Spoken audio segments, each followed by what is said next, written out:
Bang. Bang.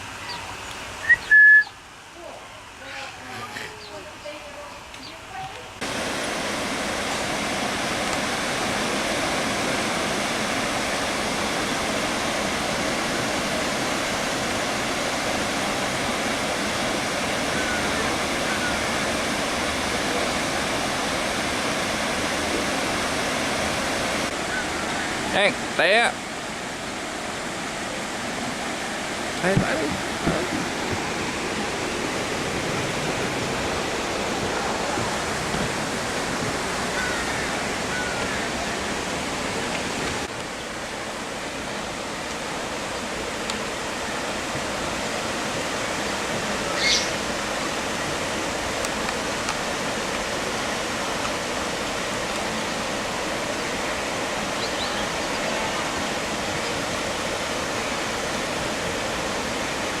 Bỏ đi, bỏ.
It all come back in one piece at the end of our tour.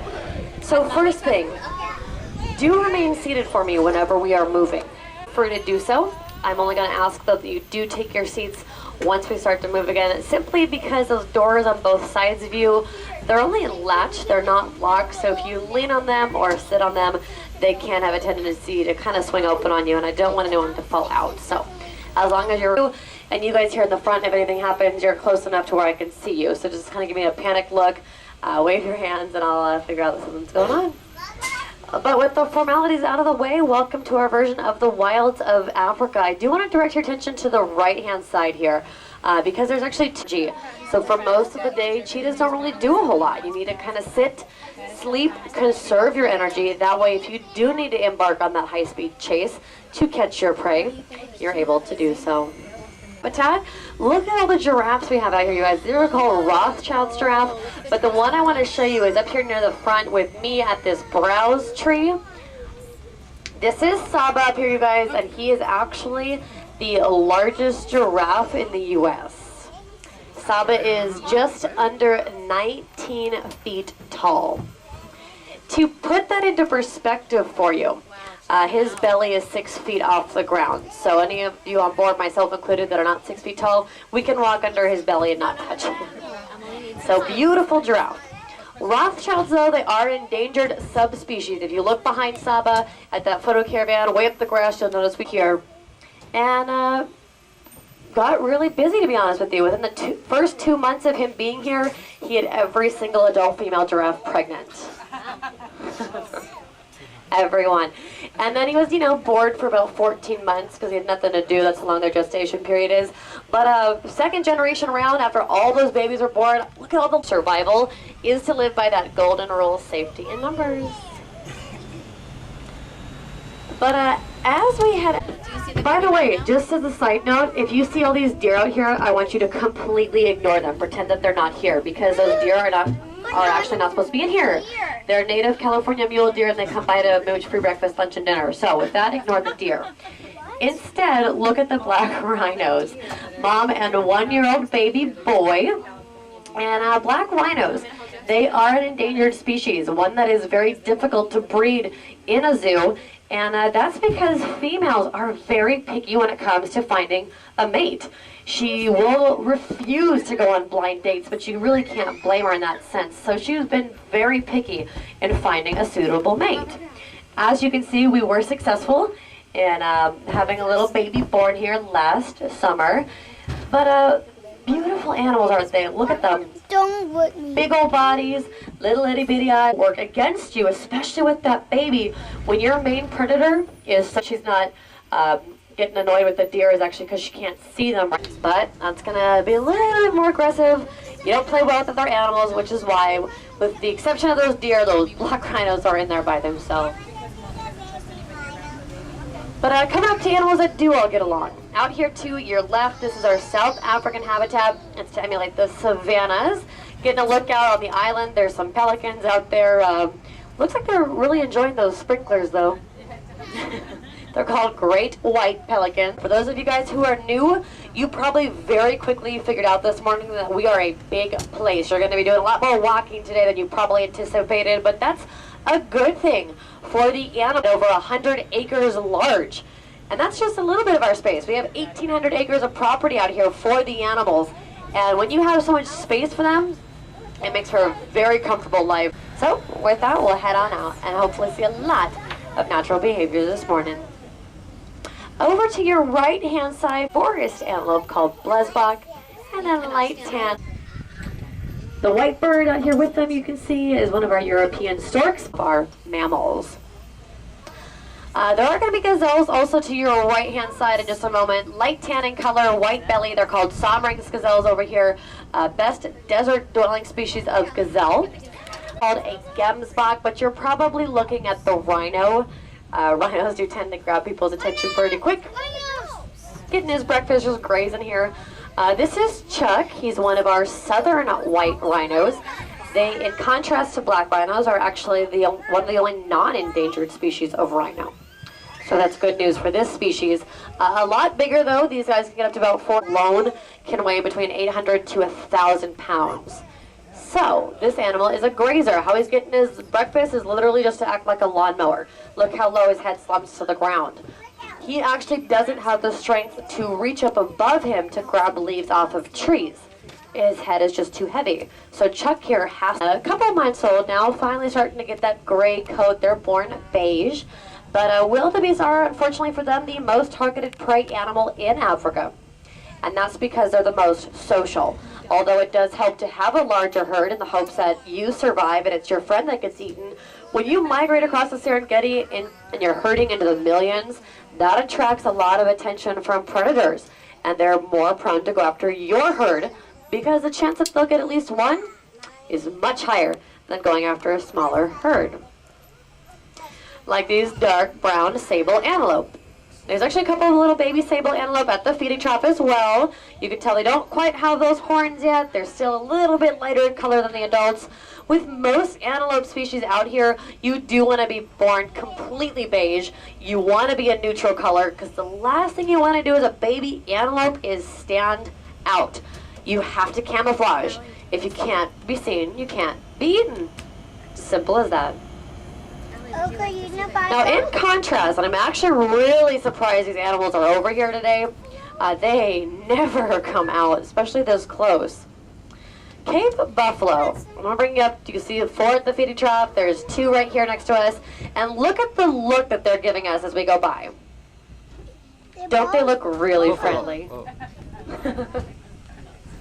No, they don't. They are one of the most dangerous animals you will find in Africa. Second most aggressive behind the hippo. And if this stink eye doesn't give it to you, I mean, one of the females up here is actually picking her nose with her tongue. These are all signs of aggression. And they're kind of standing out to us right now. They're sniffing their nose. One of the things that they do differently than the rest of these prey animals out here is they stand their ground.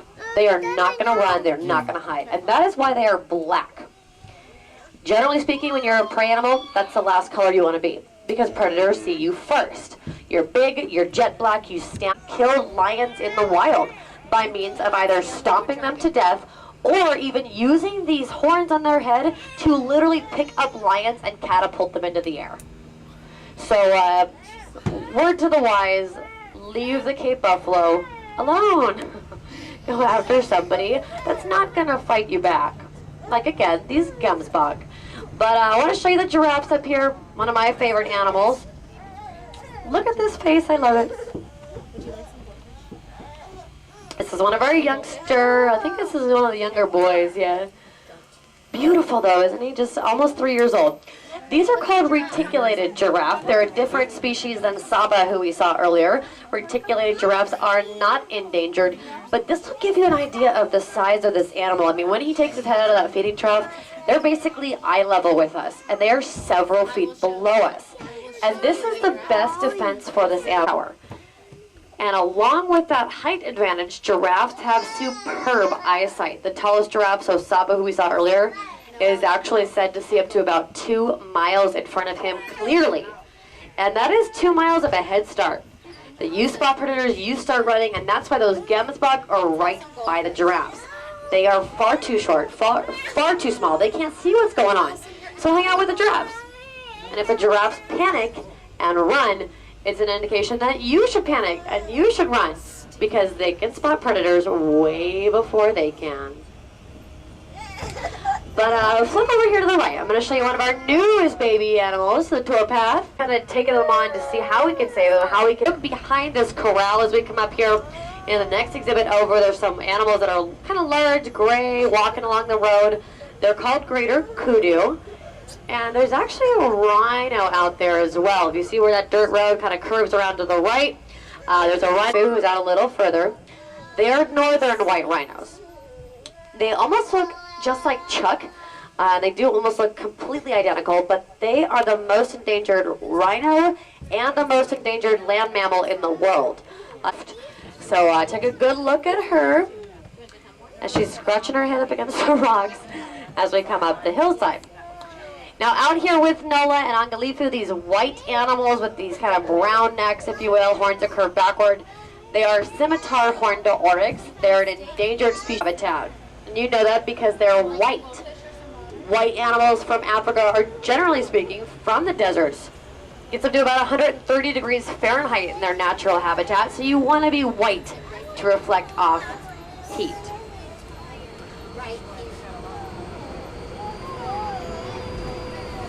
But I'm going to bring you up here across the bridge. I can see some forest antelope at the top of the hill. For those of you guys with cameras, it'll be a beautiful shot when we cross the bridge to get a nice background behind you. Ooh, and I didn't expect this guy to be up here. All right, let me bring you around.